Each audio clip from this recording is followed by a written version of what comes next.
طيب يا ولد، ما سبب مجيئك إلى هنا؟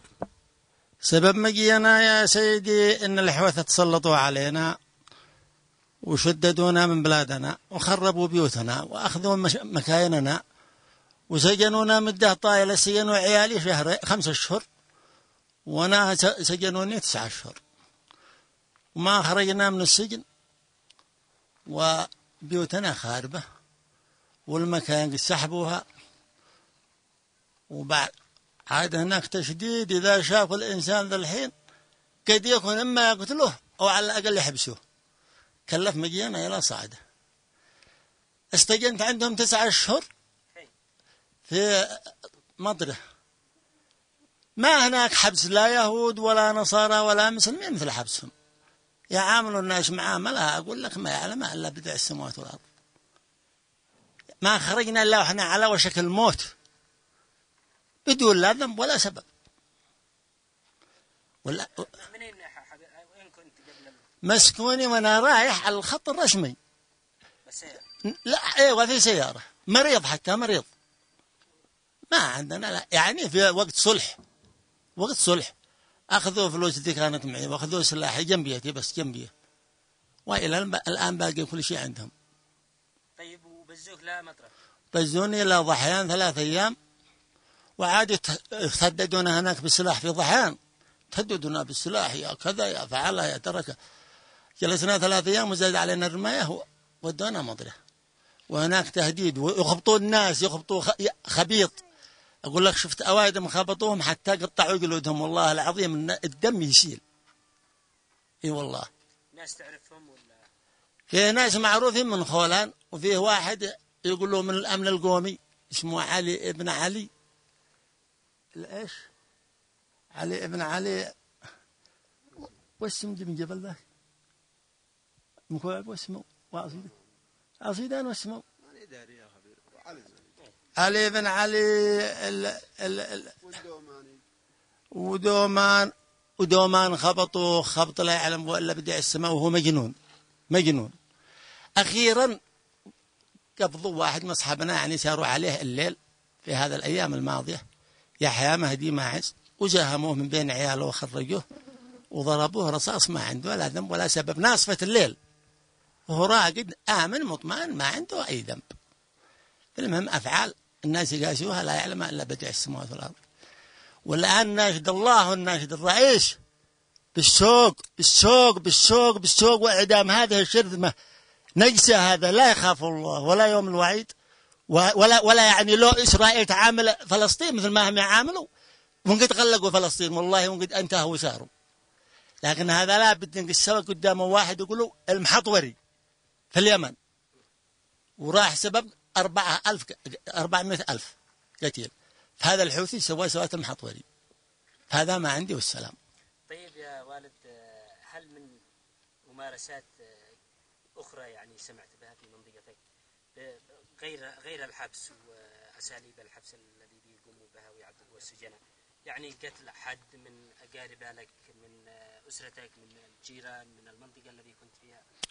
يا أخي قتلوا وبطشوا، قتلوا أمة كثيرين ما هم مخفين على أحد. قتلوا أمة كثيرين. سالم درهم قتلوه لا ذنب ولا سبب. قتلوا ابن ماعز لا ذنب ولا سبب.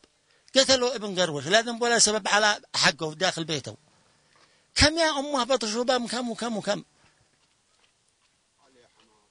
علي حماطي والشيخ أحمد خرصان، يعني كم أحسب لك كم. طيب يا ولد، كان يعني يستخدموكم كدروع بشرية، يقوموا مثلا بالضرب على المواطنين وعلى القوات المسلحة من جانب منازلكم؟ نعم. هم إذا شافوا المنزل يروحوا في المنزل على أساس يعدموا القوات تعدم منازل المواطنين، ويروحوا بين المزارع وعلى أساس كله يهددوا المواطن، يبيدوا المواطن، ما معهم غرض إلا يبيدوا المواطن. لا يعني إذا شافوا البيت لازم يدخلوا البيت أو يقتلوا راعي. طيب إذا منعتهم مثلا من بيقتلوك. إذا منعتهم بيقتلوني. ما بالله على طول خليه ولا ذبحك.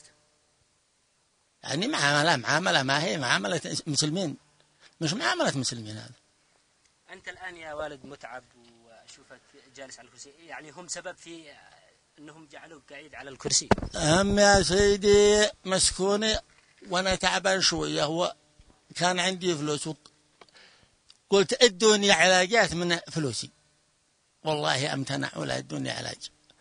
ومن هناك صار السبب كلف الانزلاق في ظهري وكلف العملية في العمود الفقري، وإلى الآن ما قد تعافيت.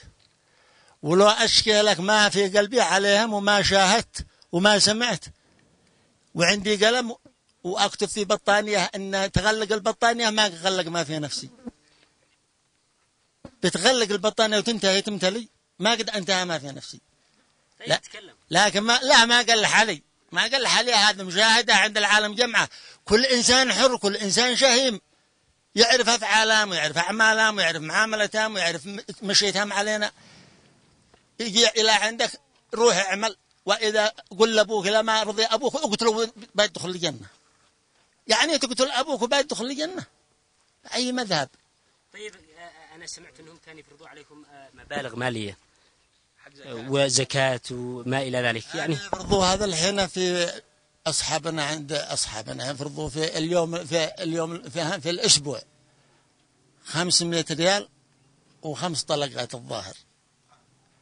احنا من ذاك الأيام شدينا وانتهينا منه، الحين مهددين منا بالقتل، مهددين بالقتل. كيف يوم خرجت من السجن؟ يوم خروجك من السجن كيف؟ خرجت من السجن يا صاحبي وأحتاج جعالة، لكن ما بغينا نتكلم بها. أحتاج إلى جعالة، ضيعوا فلوسنا الذي كان معنا، وضيعوا كل حاجة معنا. الفلوس الذي أحتاجها أكتفل فيها حسن ثورة، هو أحدى عناصر الحوثي، هو الكفيل فيها، أحدى عناصر الحوثي. عليك في مبلغ تدفع؟ أيوة.